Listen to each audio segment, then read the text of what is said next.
Hi, folks. Steve Urban here, host of the Riderflex podcast and founder and CEO of our day job recruiting firm, Riderflex. We hope you enjoy this episode.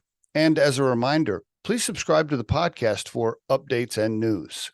Finally, if you haven't already, check out the series of books we've published on hiring, interviewing, and overall career advice titled The Riderflex Guide, available on Amazon. And now, a quick word from our sponsor. Most homeowners don't have the time or expertise to properly take care of their home, which causes costly issues to arise. That's where Kira Home Maintenance comes in. We're a full-service, routine maintenance company that was developed by a certified home inspector. Each quarter, we service our clients' homes following manufacturer's recommendations to properly maintain all the necessary appliances. We provide the materials and expertise to prolong the life of your property, creating a healthy and efficient environment for your family. From top to bottom, we'll maintain and service your home. To get started, we have a property inspection to determine what needs to be maintained, and a maintenance plan is created based on your preferences. From refrigerator coils to filters, vents, and drains, we do it all, and we do it well. Contact us today for your free routine maintenance inspection, and never worry about your maintenance again.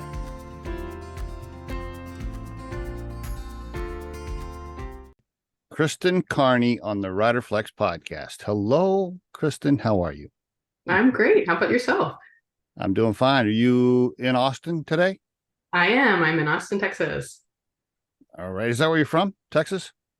I am from Texas. In fact, I grew up in East Texas, in the piney woods of East Texas, in a little town called Nacogdoches. Oh, okay. All right. Very good. How long have you been in Austin? Because I got a couple of questions about that. Yeah, I've been in Austin, I think 17 years now.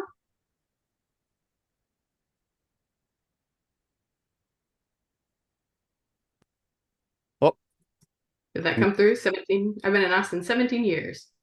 17 years. Mhm. You've seen a lot of changes, right? It's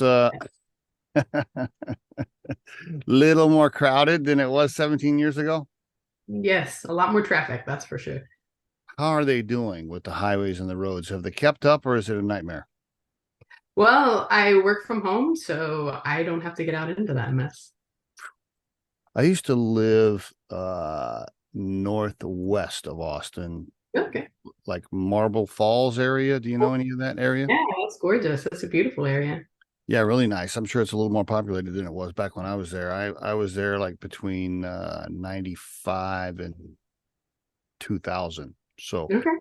I'm guessing it's different Yes. now. Right with, there's a couple of little towns out there, and they were just little country bumpkin towns, but yeah, I'm guessing different.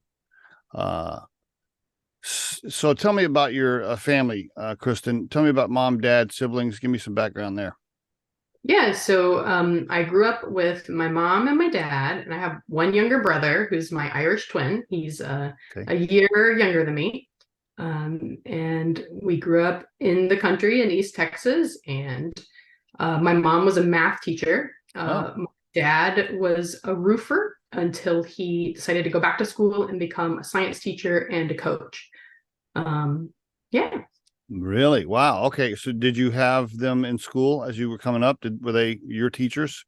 No, they were at the same school. So my mom taught at the middle school that I went to, and my dad taught at the high school that I went to, but I never had them as my teachers. So did they do that on purpose? That's just the way it worked out. I don't think it was on purpose. Both of them they were pretty large schools. So okay. And are they still around, still with you, still in East Texas? Where are they now? They're here in Austin. Yeah, they're in Austin. So and still married. Still married. Yes. How about that? Very good. Okay, awesome. What kind of coach was he? What sports? He coached basketball and football, and he was my basketball coach for many years. Just about to ask you if he was your coach. Okay, so did you play basketball all the way through high school then? I played the first 2 years of high school. My last 2 years of high school, I went to a school called the Texas Academy of Leadership and Humanities, which is part of Lamar University in Beaumont. So I had to give up all the sports that I played But in exchange, I got to do my last 2 years of high school at the same time I did my first 2 years of college. Um, so yeah, it was a great experience. Wow. Why did your parents choose to do that? Were they, is it because they were in the public system and they're like, yeah, we don't want you to finish here? What was the strategy there? No, it was really my choice to do that. I I liked the idea of getting a head start on college, and I've always been debt averse, even as a kid. So I like the idea of having 2 years of college under my belt when I graduated from high school. So interesting. now there's these amazing like programs here in Austin. So my kiddos could go to Austin ISD and get those kinds of and have those kinds of programs. But at the time, I had to go to a different night of leave where we were living at the time and go to a new city to do that. I see. And then why'd you decide to graduate from Trinity in San Antonio? Why that specific school? Yeah, well, they offered me an amazing financial aid package. It was cheaper for me to go to a private school to go to Trinity than it was for me to go to, say, University of Texas or Texas A&M. Also, Trinity is a lot smaller school than those big state schools that we have in Texas, and I thought that would be a better fit. But yeah, really, it was the financial aid package. Okay, so it sounds like you were a straight arrow all the way through school, like straight A's, never in trouble. And is there anything exciting in there? Any rebel moments you want to confess about right now, so your kids can hear this later? I don't think rebel's a great word to describe me, but I would want to talk about a couple things that I was passionate about, because I think you'll hear those same themes like as I talk about Cubit and building our business. And number one, I always played sports. Okay. And that, like, being in competitive sports as a woman, if you're in a leadership position, I just think there's so many amazing things that competitive sports do for anyone, no matter your gender, but also as a woman specifically. And then I always had my nose in a book, and I still do that today. So as a kid, I was always reading books, and then there were books I liked to read as a kid. If I was looking back at it, they were always about kids leaving home and living in the woods on their own and making it, books like My Side of the Mountain or The Black Stallion or Julia the Wolf. So there's definitely this element of needing to go kill something on your own and create, your own thing. That was attractive even when I was a child. Interesting. So maybe that's where the entrepreneurial bug came from, huh? Because your parents were not entrepreneurs, correct? Correct. So you didn't get that bug from them. You got it from reading, probably. I know my dad was so the roofing company my dad worked for was owned by his grandfather. So there was like entrepreneurial folks in the family, but it just wasn't my family. Okay, great. You mentioned you had kids. Tell me about your current family. Are you married, and tell me how many kids you got? How old are they? Yes, I am married. I have a 8-year-old daughter. And my youngest just turned 6. So I feel like I'm just out of like the little kid stage, and I'm trying to figure out how to be a mom of a little bit older kids and really enjoying that. Oh, are you kidding me? You're in the golden years right now. Like after diapers and before puberty. Exactly. And I'm loving it. It's the magic time right there. I mean, enjoy it while it lasts. My kids are never going to go through puberty. That's never going to happen. He's like squishing them down every day. I try to squish them to keep them this height, but it's not working. Yeah. 13 to 19 can be challenging at times. Oh. Maybe it wasn't for your parents. It sounds like you never snuck out of the house and climbed out your window from what I can tell. How about your brother? Was he straight arrow too, or was he a little more rebellious? Yeah, he had to fill the rebel role of the family. That was definitely his role to fulfill. What's he do now? He has an amazing job. He is the fitness director of a giant, like a cruise ship for people who are ultra wealthy. Interesting. I bet he meets a lot of fascinating individuals. Yeah, they sail all around the world constantly, and the folks say like helicopter into the ship, and then like right now they're going to Antarctica, and they're going to be in Antarctica for a little bit, and then basically he just cruise the world and make sure folks are in shape. Well, cool. Okay, I'm guessing he's not married then, because that'd be tough to have a family. Be tough to have a Yes. Yeah. I wouldn't be the job for with a family, I wouldn't think. Yeah, probably not. No. Okay, cool. When you were finishing up at Trinity, did Mhm. you know what you wanted to do? Did you have an idea? What was your plan? Yeah, there wasn't a lot of planning. What I knew is my mom taught math and my dad taught science, so therefore I had to go study English. So I was an English major. And then I wanted to get married to my college boyfriend at the time. And so I was 20 when I graduated. And so I had to go get a job if I wanted to get married. So it was in 2002 when I graduated, and that was during kind of a soft market for jobs. It was post 9/11, post like a dot-com bust. Yep. So I was applying to whatever job would take an English major who had no like professional experience. Well, I'd always worked jobs during school, right? They were, you know, waiting tables and that kind of thing. Yeah. I was fortunate enough to be hired as basically an executive assistant to a PhD economist at a firm called Kavuski and Associates, and Cool. I worked there for 4 years, and that was my first taste into working with data and starting to write some code. There, that's what I really enjoyed, even though I was hired to be more of an assistant. Very quickly, I got into actually working with data and writing code to automate some of the data work that we were doing. I see. Interesting. Would you call yourself a developer now these days? No, I'm definitely not a developer. I am a researcher turned marketer. So used to be a researcher. Now I spend most of my days marketing. So okay. You went through a few jobs there as your career progressed. We don't have to make the stop on each one, but kind of walk me through, how did you eventually get to the point where you said, okay, I want to do something on my own? Like, how did that transition? Yeah, so to hit the highlights, I did the economic analysis for a while, and then I said, no, I'm going to go get my PhD in English. Okay. And so I applied and I got a full ride to there. And then when I was interviewing, one of the professors was saying the thing that he was most excited about was writing a book on the history of what the word is, because this was during like the Bill Clinton administration. And I remember he was like, well, it depends on what the definition of the word is. And when I heard that, I was like, wow, I really don't want to spend my life doing that. So I know that's not it. And so then I decided I should go into environmental engineering, because there's this job in environmental engineering that has to do with economics. So if you're going to build a roadway, right, you have to look at the economies and the people that the roadway are going to displace. Okay. So I said, okay, well, I can do that. You're right. I have the experience doing economics. So I talked myself into a job doing socioeconomic analysis. All right, now we're getting to the entrepreneurial side. Okay. So every time an engineer shifts a roadway, a proposed roadway they're going to build, the socioeconomist on the team has to go pull data about who's going to be displaced. There's some environmental laws, right, that protect our population so that we're not negatively impacting certain groups of people more than other groups of people, right? So what happens is the engineer says, okay, I'm going to build the roadway here. And then something happens and they can't build the roadway here. So then they move it a little bit.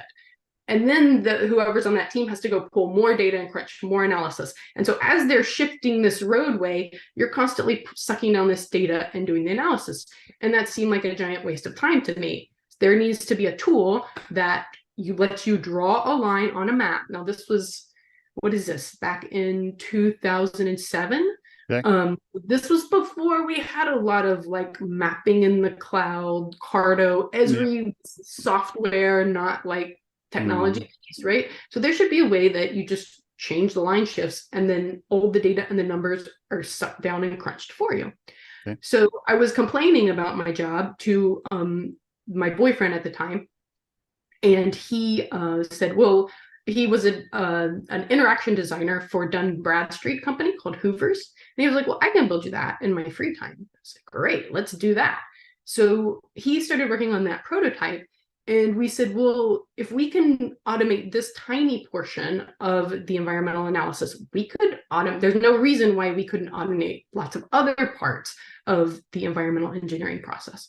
Okay. So at that point, we said, okay, well, we think we have a really good idea for a company. And I quit my job in the private sector and I switched over to a government job because I was like, okay, well, then I will have plenty of time and brain space to work on this idea. But at the same time that I quit my job, we also applied to an incubator here in Austin called Capital Factory. Good idea. And at the time, you got $20,000 in cash, $20,000 in free services, and 20 mentors. The most amazing thing was 20 mentors to help you build your business.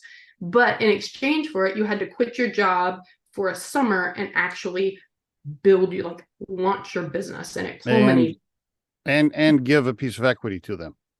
Absolutely. Yeah. It was like, I believe it was 5%. Okay. They got 5% of equity in the company. All right. For that.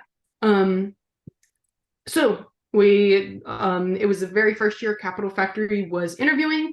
I like to say they didn't know what they were doing, so they selected us as one of the 5 companies to invest in. And yeah, so it was an amazing program. We spent the entire summer building the technology out, and we blew through our $20,000, right? We had a minimum viable product, and I made 1,000 cold calls to environmental engineering firms all over the country, and I didn't sell anything. And by the way, for the listeners, how were you guys paying the bills at that time? Were you working off your savings? Were you, I get because we get this is one of the most common questions from aspiring entrepreneurs. They're like, yeah, that sounds great, but how are you living? How are you paying the mortgage and eating at the time? How are you doing that? Yeah. So we were living off of savings at the time. So it was my boyfriend is my co-founder. I have since married him, and he's still my business partner today. So it was the 2 of us. Yeah. And we had gotten the $20,000 from Capital Factory, but it all went into the development of the product. And did you have kids at that time? We did not have kids at that time. Okay. So, all right. Yeah, that helps. That helped. Yeah, it really does. However, we had just bought a house like 6 months before we did all that. So that was not a good plan. But All right. So you do 1,000 calls, and right about the time you're thinking, oh shit, I don't know if anybody's gonna Yeah. So we were so focused on the technology, so interested in the technology, we forgot to evaluate the market risk. And at the end of the day, we were automating something that these engineering firms could charge money for, right? They could, every time they had to redo that analysis piece, they could charge their clients, the state transportation agency or whoever it was, they could charge hundreds of, if not thousands of dollars. So you were actually their enemy. Yeah. Okay. So that group was not interested in this tool that we built for them. Yeah. But we noticed that small businesses kept signing up to use our environmental engineering tool. Okay. Here comes the first pivot. Yeah, exactly. So we spend a year. So that was the summer of 2009 that we were in Capital Factory. We spent a year trying to figure out how to make money, and there was nothing but failure, right? So then at that point, my partner goes and he gets a contract. He takes a contract position. So now because you're needing to pay the bill. Your money's getting tighter at this point. We're out. Yeah, we're out. So he goes and does that, and then I'm working during the day. Then I'm working on the business, and he has a contract gig. Okay. So we do that, and then a year goes by, and he's really tired of doing the contract gig, so we swap, and I go out and I get a job. And then he's working on the business. All right. So by the time 2012 rolls around, we make enough money that we can both stop working for other people. Cool. And all right. Well, that's a major turning point. There's a major milestone in your company where you can both not have to work for somebody else. Exactly. And have like all of your attention on this, one thing. I did, and speaking of one thing, like we were doing so terribly in there as we were just floundering and trying to figure out how to make money. We actually started another business because if you're failing at one business, you should just start another one. And that makes it all better. But eventually we closed the other business down. It was a really cool business. It was, we modified an autograph machine. You know how like baseball players create autograph machines and they like autograph the baseball. So the baseball player's not sitting there and like signing the call over and over again. It's a robot. It's a robot that holds a pen and signs it. Well, anyways, we tweaked this autograph robot so that it would handwrite thank you notes. So for example, we were sending, our clients handwritten thank you notes, and we didn't want to do that. So we tweaked that. And we're like, well, if we think it's a good idea, other people think it's a good idea. Yeah. But we were failing at running 2 businesses now instead of failing at running 1 business. So we decided, okay, let's. Was there ever, did your dad ever call during any of this time and say, hey, why don't you just go be a teacher and get a safe job and stop messing around with all this? Or what was it? What were your parents saying at the time? I don't remember my parents having much of an opinion. Oh, okay. I was just curious because they were, because they had well, I don't want to use the word safe, but they had the regular jobs or whatever. Mm. And you're this entrepreneur, you're doing something totally wild, which is way out of their space. I was just wondering if they ever were like, hey, what are you doing? What are you doing, Kristen? But no challenges there from them. Okay, good. No. Good. All right. But sounds like during this time I'm sure there were many nights where, what's your husband's name? His name's Anthony. Anthony. I'm sure there's many nights where you and Anthony are like, what the hell? What let's just go get regular jobs and just stop all this. There had to be many of those conversations, I'm sure. Oh man, there weren't. And you know why? Is because I'm built to do this. Okay. I'm not built to do other things. So we were going to figure it out. You're going to figure it out. Okay. Were okay. I was okay with it taking a long time. So that, I feel like that's another like common theme is we're in this thing like a marathon. It was not a sprint.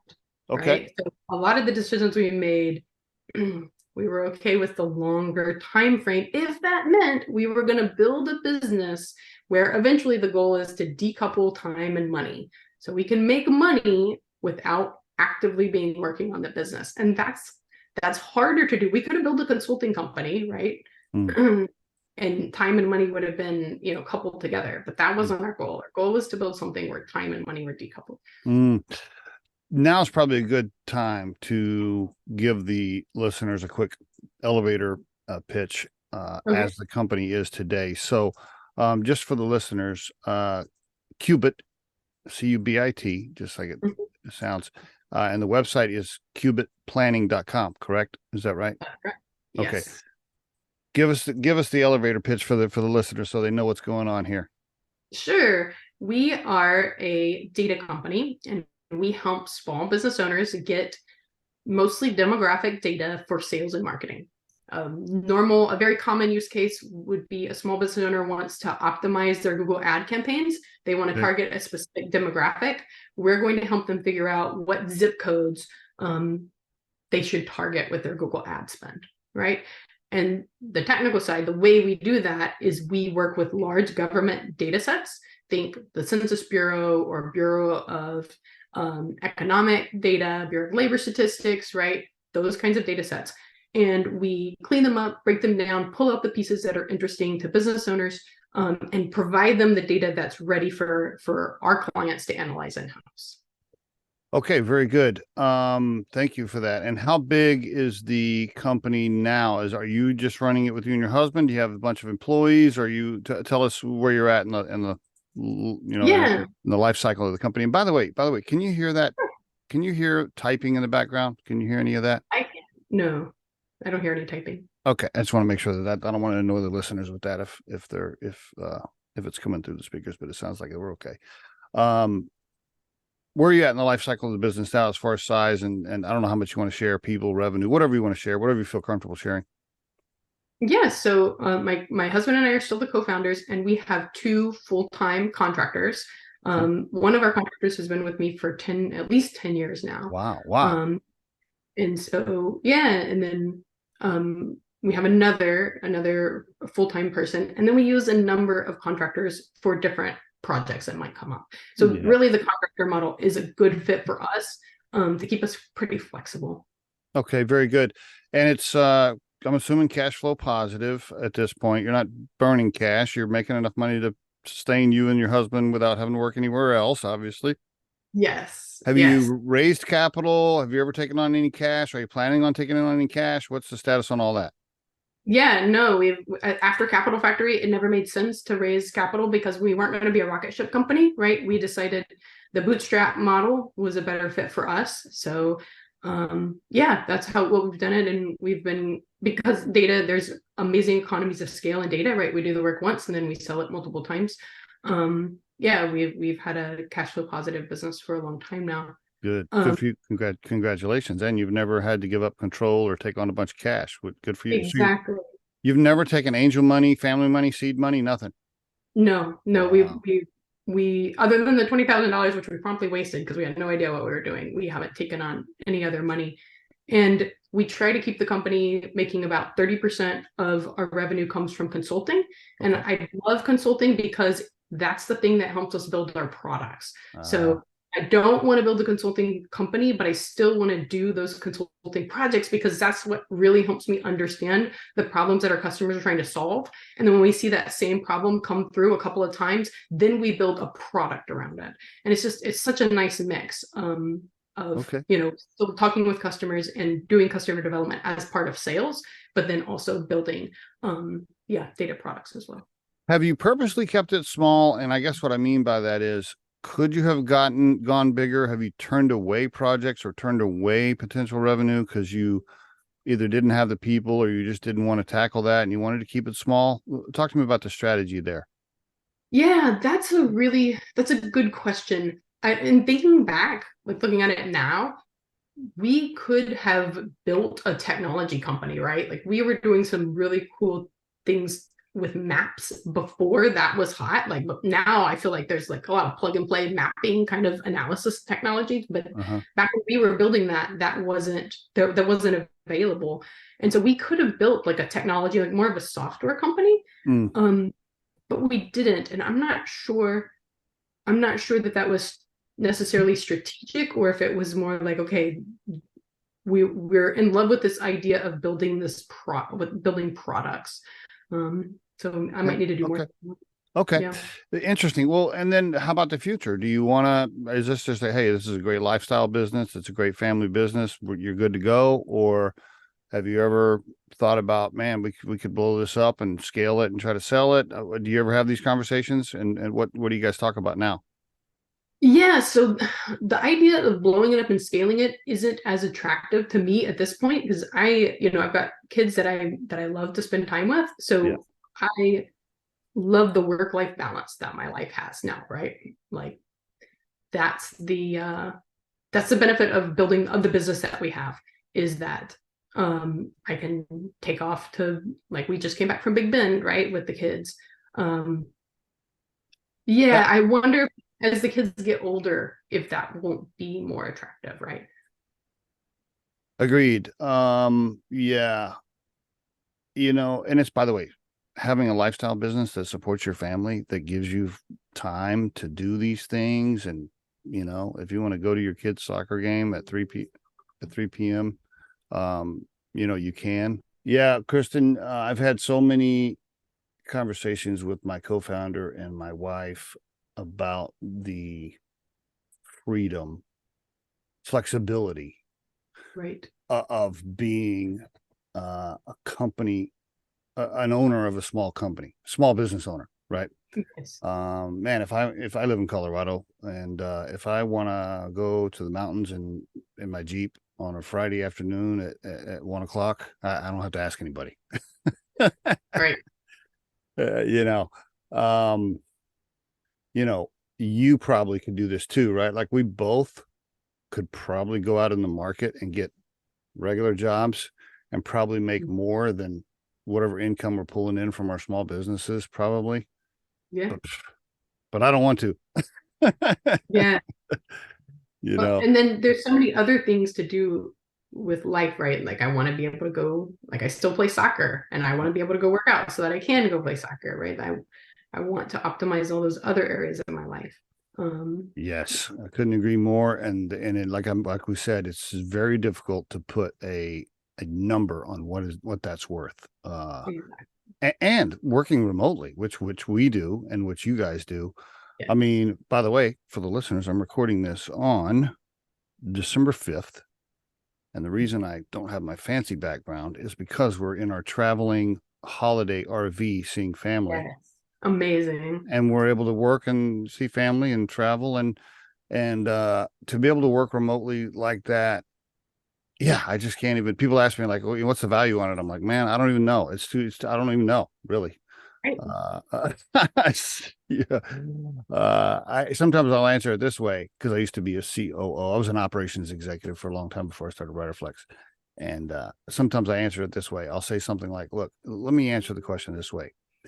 If you called me and said, hey, we want to make you the chief operating officer for a company in Detroit, and you need to close down Riderflex and you guys need to move to Detroit for 300 grand a year, 400 grand a year, I'd be like, I don't think so. Right. I don't think so. So I get it. Yeah. And then the final thing on that, the final comment there is you're right. As the kids get older, once you become empty nesters, maybe, maybe there's a way to scale it, but maybe not. Maybe just keep it as a lifestyle business, right? Exactly. Yeah. But the thing is especially, so we had kids, I had my daughter in 2015, and running this business was amazing because we kept her at home until she was 18 months old. So like being able to be there with her, and my husband and I would just trade off who has the kid and who's working on the business, right? And we were able to do that until she started to go to, we found an amazing like part-time preschool that she went to, and then we could do the same thing with my son. Like I'll never get that time back, right? Exactly. So exactly. Yeah. You will never, you'll never get that back. Yeah. So it's great. It's so awesome that you're able to do that. So let me ask you now, as we got a little time left here, I want to ask you about the future as it relates to your company and the advancement of AI and technology in general. I'm sure you've thought about it. Sure you're thinking about it on a daily basis. I know I do. Yes.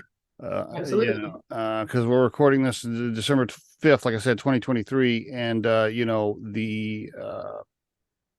the advancement of AI and things like ChatGPT and many other things are rapidly transforming society. Yes. And so what happens? I mean, do you worry that, I'm sure you worry, I don't know, maybe you don't worry, but do you worry like, wow, okay, I don't know, maybe ChatGPT can do all this stuff for somebody someday, and then what do we do? I mean, talk to me about that. Talk to me about what you're thinking about, what you guys talk about, what you worry about. Absolutely. So AI in the data world, it's going to change our world. In 10 years, there will be no way that we still make money the way we make money today. That's not going to happen. But I'm not losing any sleep at night over that, because we didn't so much build a company with products and services, right? As we have built a set of skills, right? The skills are interviewing the customers, running experiments on what products people are going to like. We have a lot of knowledge around what data are out there. And if anything, the world of data is just getting bigger and faster and more complicated as more data are being collected. So I feel like the nature of small business is the thing you are doing that's making money is always changing, and AI has just made that happen faster. So, like, for example, I have 10 new business ideas, new products, new services, that kind of thing that are ready to go for January. And in January, we're going to start running small experiments to see which of these new things are the things that we should start pursuing, right? Again, our marathon kind of mindset. 9 of those ideas are probably terrible, and 1 could be amazing, right? So we can still do everything that we do today and keep doing that better and faster and more efficient, but we do need to be looking forward to the future and what is the thing that's going to play nice with AI and the AI world that's coming. Okay, now that is so refreshing to hear. I think that's a wonderful answer, better than I get most of the time on that question. There are, unfortunately, I think, at least this is what I see, because I talk to a lot of entrepreneurs and a lot of business owners. I think there's a lot of people kind of with their head in the sand a little bit. They're kind of like they're not fully paying attention to what's going on. I'll talk to business owners and I'll be like, hey, you are using ChatGPT, right? Oh yeah, I heard about that, but I haven't really tried it yet. I'm like, okay, bro, you better start paying attention. you know, meanwhile, they own like a marketing agency and they've never like used Dali to create a photo or whatever. Mm-hmm. You know, so there's a lot, I feel like there's a lot of people not quite understanding the seismic shift and transformation that's going on. And I think those business owners are going to be left behind because they're not going to do all the things you just said. They're not going to pivot. They're not going to change. They're not going to come up with new ideas. They're not going to use the AI to do better and bigger things and move faster, which is everything you just said. You basically said, yes, I'm watching it. Yes, I'm staying on top of it. And I'm going to use it all to either pivot and change and add new ideas to my company, basically is what you said, which is the exact right thing to do. Oh, thanks. Yeah, there's never been a tool that I've adopted more quickly into my daily workflow than I have ChatGPT. I use ChatGPT every day. Like, couldn't agree more. Couldn't agree more. Yeah. We just have recently released some folks that were helping us on the recruiting side that just refuse to use the tools. You know, I got my ways. You know, I've been doing it this other way for a long time, and I don't need that tool. And I'm like, what? What? Like, what are you doing? Like, no, not a good culture fit, right? Not the right. Yes, I use ChatGPT all the time. And hey, you know what? Maybe in 6 months there's another tool that's blows up and is awesome. Okay, fine. I'll use that too. Well, whatever. Right. Exactly. Like, let's take all the technology and produce the best results we can, right? Like, exactly. Yes, exactly. Now I do, you know, I'm not living in some fantasy world where I think it won't eliminate some jobs. It is eliminating jobs already, right? It's going to eliminate industries. It's going to eliminate some jobs. But I think if you're paying attention and you learn how to navigate around it to do other things or other skills or whatever, then you'll find different work if you need to. And, you know, that's going to suck. You know, graphic designers, for example, good luck. I don't know what you're going to do for a living now, but, you know, you're going to have to do something different probably. And there's a million other examples like that. But if you'll stay positive and push forward and learn how to use it to your advantage, you'll probably be okay, you know? And the last thing on that I'll say is, and I always say this, I'm like, and by the way, if it gets so advanced that robots are doing everything, okay, cool. I'll take the universal pay and I'll just go camping all the time. Yeah. We'll have a different set of problems to be talking about then. So, right. Well, exactly. It'd be a completely different world, right? So right. Exactly. A completely different world. Okay, I'm so glad that you're staying on top of that. That's good. What do you do? Let's end it with this one. This would be a good topic. What do you do when you and Anthony, you know? Yeah, that's such a good question. Yeah.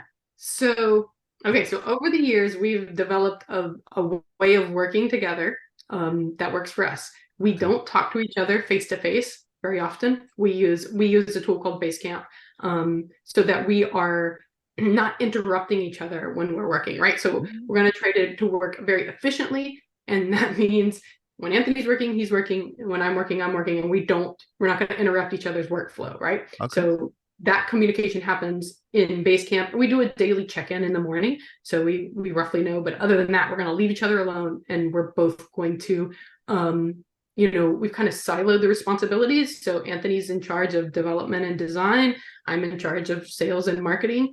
And honestly, sales wins most conversations. Small business, that's just the way it goes. So sorry. Yeah. That's good. That's good. Recently, we joined a married coupled mastermind. One thing I wish we would have done earlier is had gotten involved in masterminds, but we were kind of busy like working jobs and trying to run a company at the same time. But past couple of years, we found this married couple masterminds, and that's been a great resource because I do think there are challenges to running a company with a spouse. And so having that group of people who have businesses at similar stages to our business and who are also doing it with their spouse has been fantastic to for us. That is a great tip for the listeners. Can you share what that organization is at all? Yeah, so it's through Rob Walling's Okay. let's see, what do they call him? Microconf. So Okay. Microconf has a mastermind matching service, but it doesn't do for married masterminds. Okay. So Microconf's a group for bootstrap technology startups, mostly SaaS businesses, which we're not SaaS, but that's like kind of the niche that Microconf plays in. Mhm. But they have an amazing mastermind matching service. So you tell them, where your company is, and they match you with other folks at the Ah, same level. okay. But the way this married couple mastermind came about is Microconf also has in-person meetups, and we all met at this meetup. And then I proposed, hey, let's do like a married couple, since all of us were married. And so there's four businesses now that we meet once a month and can That's talk. great. That's great. Yeah. In person. It's Zoom only because we lost like one of our couples like left Austin. So. I see. Okay. And do the women separate off from the men, and then or no? No, we do it like a somebody's in the hot seat. So like I come and I present to the group like this Mhm. is the problem that I'm having, and then the group weighs in, and it's been phenomenal. I Is the really pro- is the problem ever Anthony's driving me nuts this week? Yeah. Yeah. I mean, more like this month. But no, it's usually like, a difference of like, okay, we have these development priorities and we have sales and marketing priorities, and something's not going to get done, right? And the nature of Yeah. a small business is you have Yeah. to pick, you cannot do it all. And so having that outside opinion can be really helpful. Absolutely. Yeah, I think Yeah. that's really cool. Wow, great advice. Good tip for the listeners, really. Okay, awesome, Kristen. Well, congratulations for being in business. Let's see, 10, how many years? 14? Yeah, since 2009. So it's been a while. But I don't really count those early days. I Yeah, don't but but still, I mean, count I think the average, somebody can Google check me on this or Chat GPT check me, but I think the average the